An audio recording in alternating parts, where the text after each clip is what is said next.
What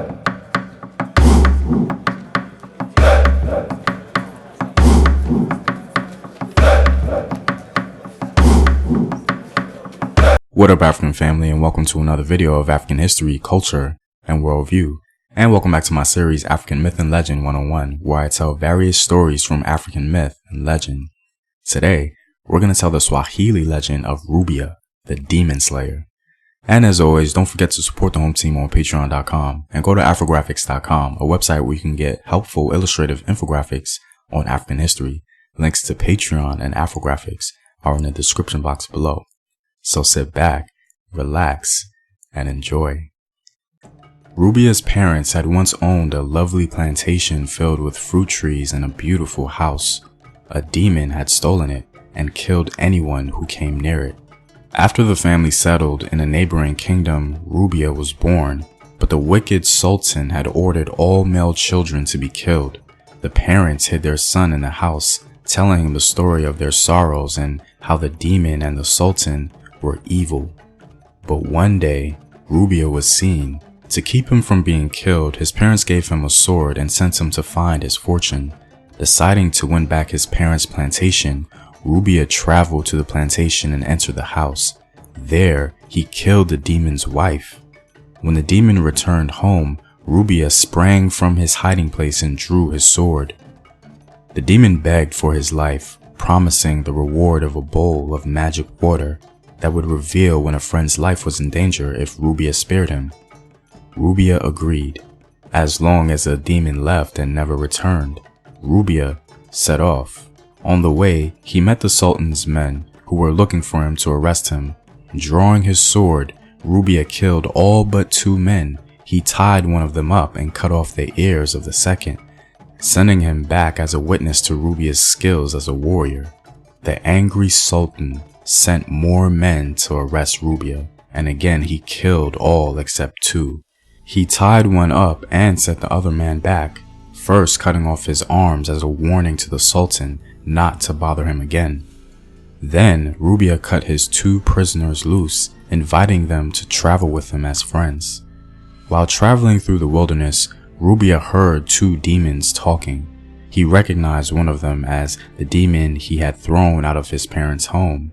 Jumping out from behind his bush, Rubiya seized the second demon, who begged him to spare his life in exchange for magic seeds that would tell if his friend was well or in trouble. Rubiya agreed and continued on his journey, encountering more adventures. In one city, Rubiya killed a lion that had been attacking people, winning the right to marry a princess. Instead, he married the princess to his companion. Bidding the newlyweds goodbye, Rubiya gave his friend the magic water bowl, saying that if the water was ever cloudy, he should come to Rubiya's aid. In the next city, Rubiya saved the Sultan's youngest daughter from being eaten by a snake. The Sultan offered his daughter in marriage.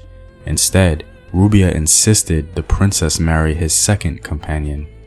Bidding the newlyweds goodbye, Rubiya instructed his friend about planting the magic seeds, asking him to come to his rescue if the magic plant ever withered. Finally, Rubiya entered the land of the demons, which was filled with jewels and other treasures. He attacked a room full of demons, 2 of which were the 2 demons whose lives he had previously spared. They fled, spreading the warning about the invincible Rubiya. Rubiya killed all the other demons who were foolish enough to try to fight him. Then he heard that the Sultan of the demons lived in a neighboring city. On his way to the city, he met a beautiful young woman and instantly fell in love with her. She entertained him and then told him she would like to marry him. Rubiya was overjoyed and agreed. The young woman asked Rubiya to go on an errand for her, and he did, leaving his sword in her house. The young woman was actually the ancient sultana, who had been warned about Rubiya from the 2 demons whose lives he had previously spared. On his return, Rubiya asked where his sword was. The sultana said his sword was now hers. She had hung it on the wall with 100 other swords made of clay, making it impossible for Rubiya to discern which was the real sword. In revenge for killing so many demons, she would now kill Rubiya. Understanding his mistake, Rubiya seized a sword from the wall to strike her, but the sword broke. Desperately, he seized another sword and another, all with the same result. The Sultana struck Rubiya with a black rod and turned him into stone. Back in their respective kingdoms, Rubiya's companions saw that he was in trouble and set out at once to rescue him. When they found the Sultana, she tried to convince the men to become her husbands. They agreed, pretending they were impressed by her capture of Rubiya. They flattered her, begging her to tell them how she had done it. Proud of her cunning, she told them the story. She couldn't resist adding that if she wanted to, she could bring Rubiya back by striking the stone with a white stick.